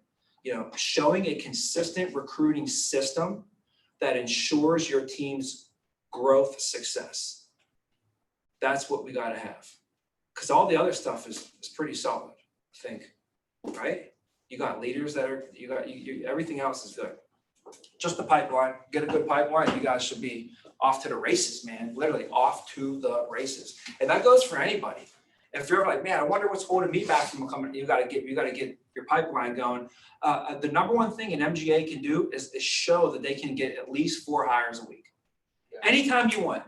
Like I told Gio, I was like, what's good for an SA needs to be able to drop 2,000 a week, anytime, on call, at will, no doubt about it. Like there shouldn't even be a doubt in their mind, your mind, or anybody on planet Earth mind that this person can drop 2,000 a week. That's a good SA. You know what I mean? That right? 100%. Same thing with the MGA, but it's 4 hires a week. An MGA is someone who can get 4 hires a week, anytime, anywhere, no matter where we're at. It's like, hey, we need you. You figure it out. You can get 4 hires a week. Like 4 hours a week, I do that in my sleep. Right? That's a good essay. 2,000 a week, I do that in my sleep. An MGA, 4 hours a week, I do that in my sleep. That's an MGA, someone who can get 4 hours a week on call and consistent, which it's just doing it. You just got to do it, You guys got the systems and everything. Plus, when this Paul starts rocking, and I think that'll help. think it's gonna help. You know, I don't know how, that might get you 4 hours a week right there, dealing with Paul. What's the outlook on that still? So he texted me yesterday and he said, bro, GoDaddy's killing me. I don't know nothing about GoDaddy. He's trying to get me to help him fix GoDaddy. So I don't know what's going on. So I'm logging on to the computer. I'm like, all right, bro, so what do we got to do here? He's like, all right, so I'm going to send you an email to the venaagency@gmail.com. Then he sends it to me, and then it sends a thing to Ryan Haynes, because Ryan Haynes set up our website for us. Yeah. You know, so basically it was a long process of us trying to figure out GoDaddy last night, and we figured out that we're gonna have to wait till today to do it. Yeah. So back at it again today. I'll let you know how GoDaddy works. But once this GoDaddy shit gets organized, he's gonna be able to flood stuff to the website and have people just literally, the people that are going are gonna be on our website signing up for the job. Mhm. It's not a job board. You know what I mean? It's not like they applied to an ad on Indeed. Mother effers went to our website. Oh, nice. They went to our website and then they sat in a webinar, right? You could literally call them and say, hey, you ready to sell some life insurance, Johnny? You know what I'm saying? That's great. That's what's awesome about it. So I'm hoping everything's gonna pan out the way we expect it to, you know. But he's gonna work with us if there's any bumps along the road or whatever. We'll get it hammered out.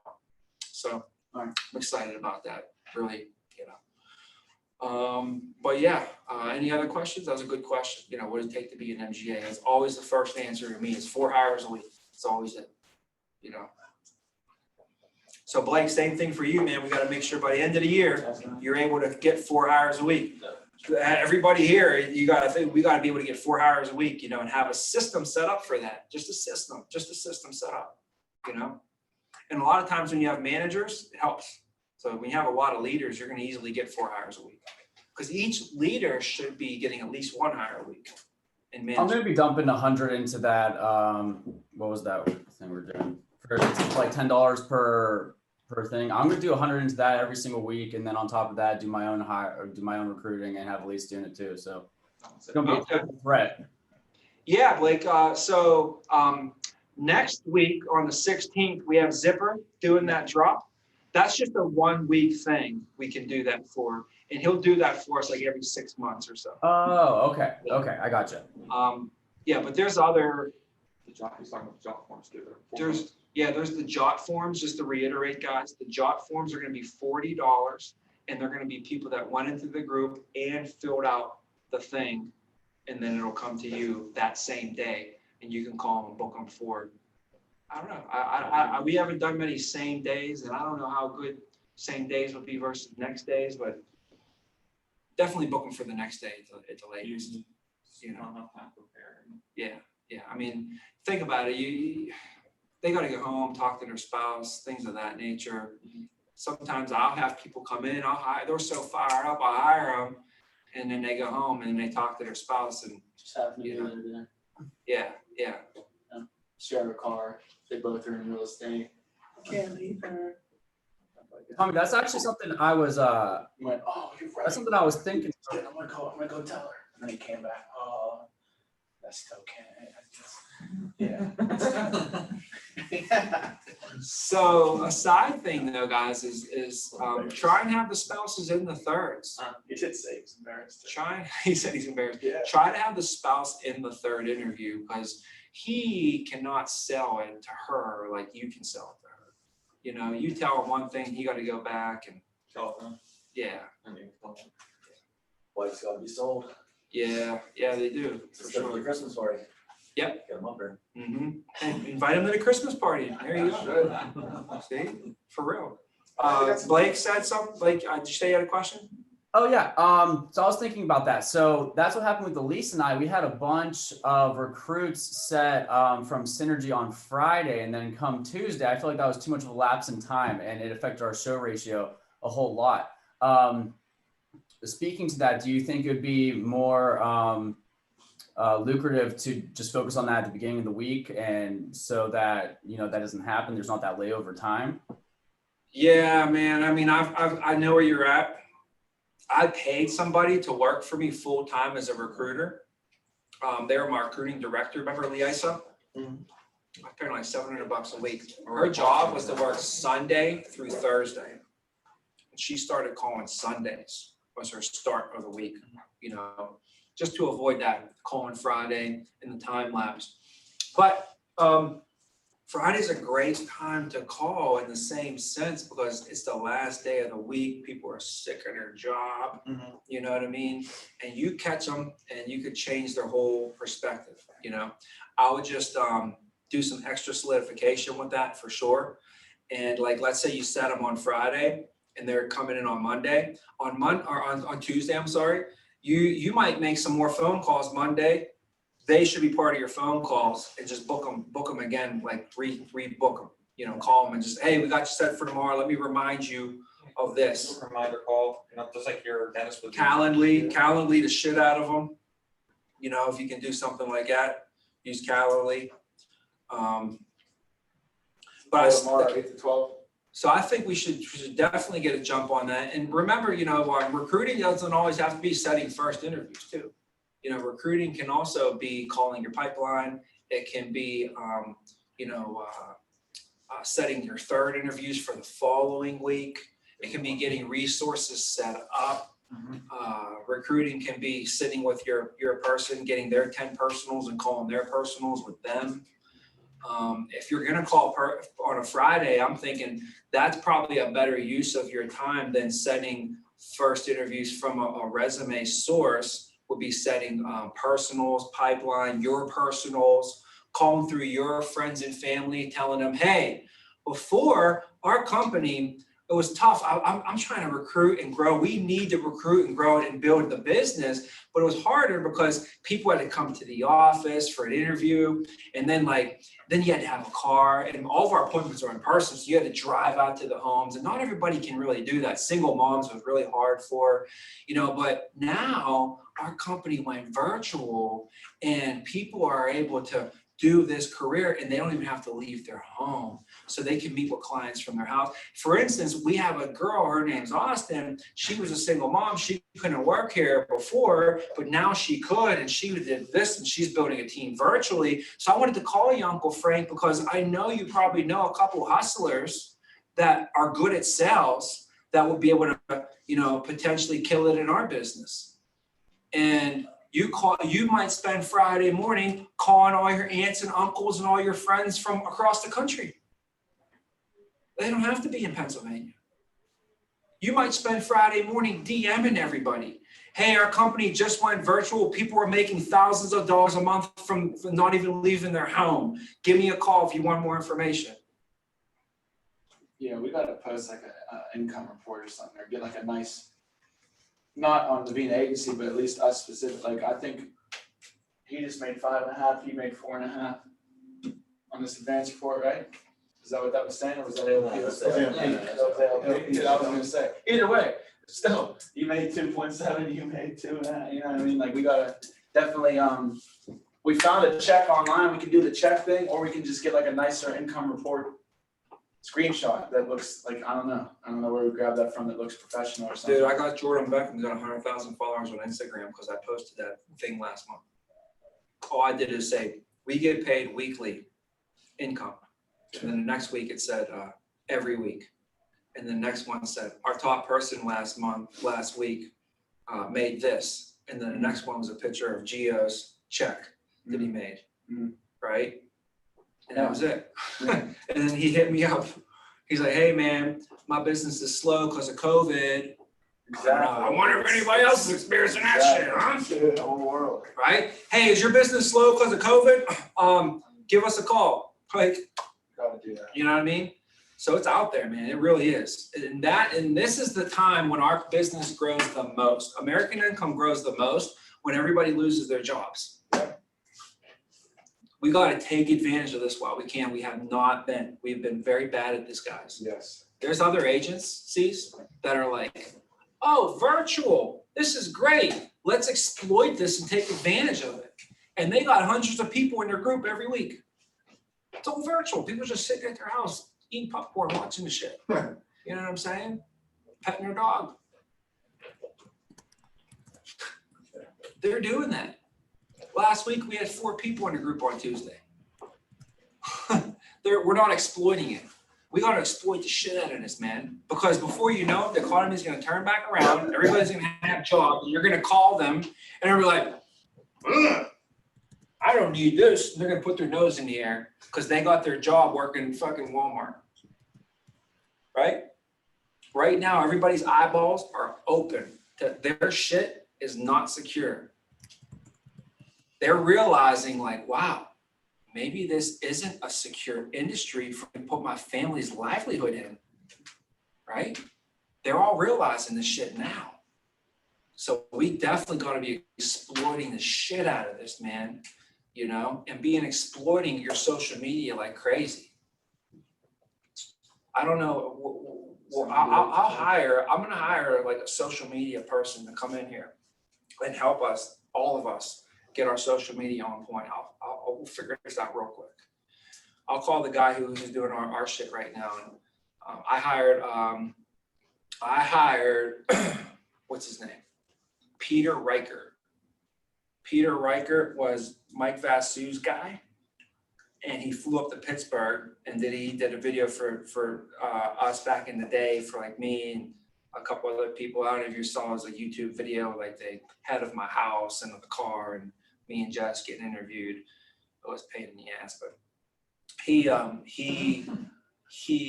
over the past few years have revamped his situation. It's called All Caps Media.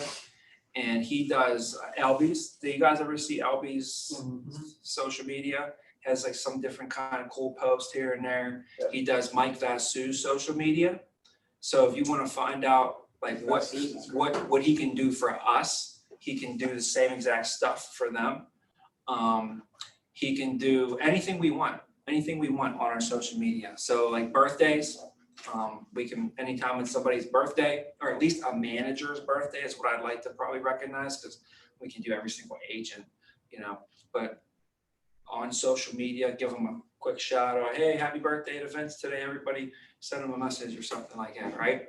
So, but he can also come in an individual. You guys can talk to him and, you know, probably get on some sort of ad campaign where you can, you know, make a post and they'll put a boost behind it. Or maybe you can do it on your own. I don't know how to do that. Maybe Melissa does.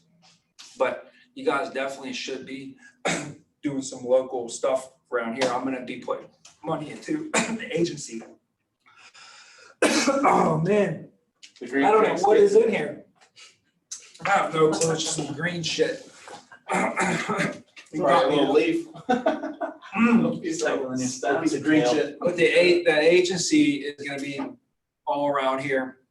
Like we're gonna be putting posts out and stuff for that, and then also for my page, my Instagram as well. I'm gonna try and get a little bit of money behind that, you know. But start working on that, and then you get your followers will grow.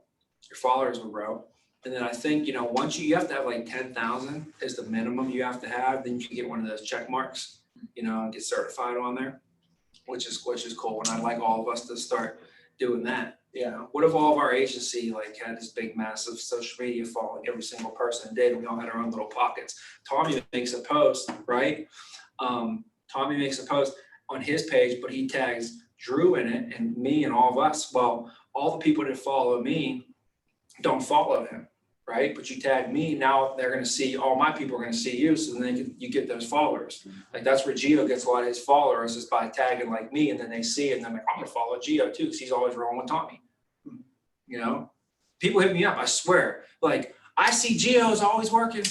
I see Gio's up there always grinding. Looks like you guys are always getting it. Looks like there's always something going on. You know, people are watching it. So we got to get that out bigger as well, because that's going to be your resume. You know, when people like look at you and go back and see all your stuff on Instagram, if there's nothing there, you know, they're like, this guy's not big of an influence. And leadership is what?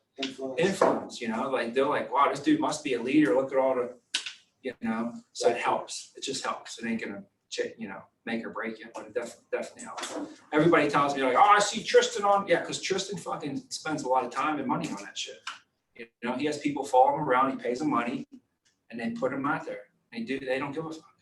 All right, I'm meeting with the student on Friday for Yeah. The same shit. Do it. And remember, don't give a fuck. Don't give a fuck, dude. Literally go on, or I don't even care. Like, I don't even, you know what I'm saying? Something's better than nothing.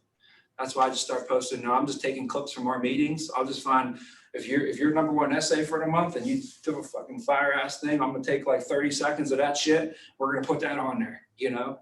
And every single week, we're gonna be trying to find just different little clips of stuff to put on there. You guys can go on the Zoom Opportunity. recordings, or you can go on the YouTube, okay?